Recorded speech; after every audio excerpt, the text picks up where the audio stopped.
So hello everyone, हम लोग आज बात करेंगे कुछ ऐसी चीजें जो आपको गरीब बना सकती है। अब गरीब कौन बनना चाहेगा यार? कोई नहीं बनना चाहेगा। जो भी इंसान होता है वो चाहता है उसकी वैल्यू बढ़े, उसके एसेट्स बढ़े, उसके पैसे बढ़े और ग्रो करे, फाइनेंशियली स्टेबल हो। और स्टेबिलिटी आती है फाइनेंशियली तो ज्यादा लोगों की हेल्प कर सकता है और आगे बढ़ सकता है। तो आज के वीडियो में हम लोग बात करेंगे तीन ऐसी चीजें, इन तीन में दो तीन चीजें और बढ़ा दूंगा अंदर से ही, जो आपको गरीब बना सकती है। हम लोग क्या करते हैं, अपनी लाइफ से सीखते हैं। अगर आपका बहुत अच्छा बिजनेस घराना है या फिर आपने बहुत अच्छी एमबीए की डिग्री की है तो काफी चीजें आपको रेडीमेड सिखा दी जाती हैं।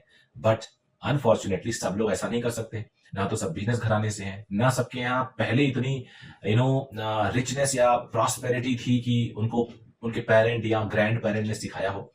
और चीजें अब बदल भी गई हैं। तो अब आपको या तो एक्सपीरियंस से सीखना है तो नुकसान कराइए, धक्के खाइए। कहते हैं ना कि लोग नुकसान करा के अपना सीखते हैं, हार के जीतते हैं। लेकिन दूसरा एक मीडियम है यूट्यूब, जहां पे हम लोग अपने एक्सपीरियंसेस शेयर करते हैं। तो अगर ये वीडियो अच्छा लगे तो लाइक जरूर करिएगा। लाइक करने से रिकमेंड होता है वीडियो। और सब्सक्राइब कर लीजिएगा। मैं धनंजय हूं। अब मैं आप लोग के लिए बड़े सिंपल लैंग्वेज में वीडियोस बना रहा हूं, जो आपको हेल्प तो करेगी करेगी, लेकिन थोड़ा सोचने पे मजबूर करेगी कि यार क्या अभी तक जो कर रहे थे उससे सही में नुकसान था। तो मैं तीन चीजें बता रहा हूं। सबसे पहली चीज है, बुरा तो नहीं मानेंगे आप लोग, अपार्टमेंट खरीदना। मैं झेल चुका हूं और अपार्टमेंट से मैं कमा भी चुका हूं।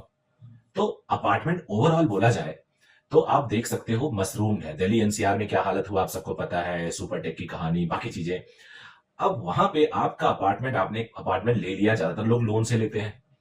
अब यार अगर खुदा ना खास्ता आपने अपार्टमेंट लिया और आप फंसे नहीं, जैसे कई लोग फंस जाते हैं कि कंस्ट्रक्शन के समय में ले लिया और बिल्डर ने बोला कि यू नो 1 साल में रेडी हो जाएगा, 2 साल में रेडी हो जाएगा, लेकिन वो रेडी नहीं हुआ, तब तो वहां फंस गए। लेकिन अगर रेडी हो भी गया तो आपको पता चला रेंटल बहुत कम मिल रही है। आइडियली घर के लिए रेंटल इनकम 3% के आसपास मिलता है। यानी अगर आपका 1 करोड़ का मकान है तो आपको आइडियली 3 लाख रुपए 1 साल में रेंटल मिलेगा, जो लगभग 25,000 रुपए पर मंथ हुआ। अब आपकी रेंटल यील्ड कम हो गई। आपने फ्लैट तो लिया, 1 करोड़ का रेंट मिल रहा है आपको 12,000 का, तो आप एक तो फंस गए। दूसरी बात, आप उस पर ईएमआई दे रहे हो, उस पर 70 लाख 80 लाख का आपने लोन ले रखा है, उसकी आपकी ईएमआई जा रही 70,000 80,000। और उसके बाद आप जब बेचने जा रहे हो ना, असली कहानी तो यहाँ है, तो उसकी कोई खरीदार नहीं। 1 करोड़ का फ्लैट एक 10 में नहीं बिक रहा है, एक 20 में नहीं बिक रहा है, क्योंकि उसके बगल में दर्जनों फ्लैट, सैकड़ों फ्लैट खाली हैं। और वो फ्लैट खाली हैं, उसका कोई खरीदार नहीं है। भाई लोग जो लेंगे वो रॉ नया फ्लैट लेंगे ना, आपके यहाँ वाला क्यों लेंगे? यही पे ट्विस्ट आता है। मैंने क्या किया था, मैं ऐसा भुक्तभोगी हूँ। एक फ्लैट मैंने 2000 आई थिंक 12 में बुक कराया। 40 लाख, 45 लाख का आई थिंक फ्लैट था। और वो मुझे पोजीशन मिला 2016 में। 4 साल लगा दिया बिल्डर ने, पैसे आधा से ज्यादा ले लिए थे उसने, तो वो मेरा पूरा डंप हो गया पैसा। उसके बाद उस पर मैंने आई थिंक 30 लाख के आसपास का लोन ले रखा है, तो 35,000 मेरी उसमें किस्त जाती है। अब जो मुझे मिला, और वहां पे मुझे रेंट मिल रहा 12,000 का, तो उस यील्ड के हिसाब से रेंट ठीक ठाक है। और उसको मैं सेल करना चाह रहा हूं तो 55 लाख में भी वो नहीं बिक रहा है, इस हिसाब से वो बेकार है। तो ये तो हम एक डंप हो गए, एक ऐसी जगह लिया हमने क्योंकि नहीं मिल रहा, वो पहला मेरा एक्सपीरियंस था। अब आ जाता हूं मैं एक प्रॉफिटेबल एक्सपीरियंस कहां लिया। अब थोड़ा तब तक नॉलेज आ गया था फाइनेंस का। मैंने एक जगह फ्लैट लिया और वो फ्लैट था 1 करोड़ के 95 लाख के आसपास का। मैंने चूज किया पेंट हाउस, और वो पेंट हाउस था 2432 स्क्वायर यार्ड में बना हुआ। और वो मतलब ऊपर वाला ओपन एरिया मिला के। और वो आज की डेट में 5 साल के अंदर मुझे 1.8 सीआर दे रहा है, और उसमें मुझे 28,000 का रेंट मिल रहा है। जो मेरा टेनेंट है वो 6,000 पर मंथ का वहां पे जो मेंटेनेंस चार्जेस होता है सोसाइटी का वो पे कर रहा है। यानी मुझे उस पर रेंटल यील्ड लगभग लगभग 3.5% से भी ऊपर मिल रहा है। और इतना रेंटल यील्ड मिलने के बाद मेरी वैल्यू भी ऑलमोस्ट 2 टाइम्स होने वाली है।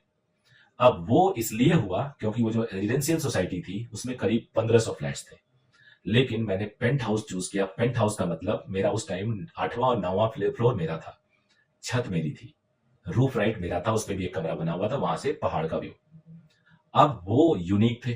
पूरी सोसाइटी में छत तो आपको पता है एक ही होगा, मतलब सब उसमें कई फ्लैट होंगे लेकिन वो लिमिटेड होगा, एक फ्लोर के बराबर होगा। फ्लोर थे 8 9, तो 7 फ्लोर ग्राउंड मिला के 8 फ्लोर कहा जाए तो वो तो ऐसे थे जो सिमिलर थे। लेकिन पेंट हाउस यूनिक होता है और वो बहुत जल्दी ऑक्युपाइड हो जाता है, और उसमें लोग प्रीमियम भी पे करते हैं। तो मैंने ऐसी प्रॉपर्टी ली, मुझे समझ में आ गया यार कुछ खास लो, 2 पैसा ज्यादा दे लो, लेकिन जिससे आप कभी भी बेचना चाहो लिक्विड की तरह काम आए। तो आज मेरे पास हर महीने एक ब्रोकर का फोन आ जाता है कि सर सेल तो नहीं कर रहे हो आप, मेरे पास कस्टमर है। तो अपार्टमेंट मत लीजिए, बहुत डम कर देंगे पैसा। लैंड में इन्वेस्ट कर सकते हैं। मैंने इस पे एक वीडियो बनाया था और एसेट्स के लिए रिलेटेड वो वीडियो मैं यहाँ पे स्क्रीन में दिखा देता हूँ। लैंड में जबरदस्त एप्रिसिएशन होता है, क्योंकि लैंड अब भगवान ने बनाना बंद कर दिया है। लैंड का एप्रिसिएशन हमेशा जबरदस्त होगा। मैंने अपना एक्सपीरियंस वहां भी शेयर किया था। वहां पे मैंने 80 लाख का एक लैंड लेके 3 साल में मैंने उसको 1.6 में बेचा था, जस्ट डबल 2 टाइम्स। और कॉमर्शियल प्रॉपर्टी भी कई कई बार आपको बहुत नुकसान दे जाता है। तो कॉमर्शियल प्रॉपर्टी भी ऐसा मत सोचिए कि आपको हर वक्त फायदा देगी। रेंटल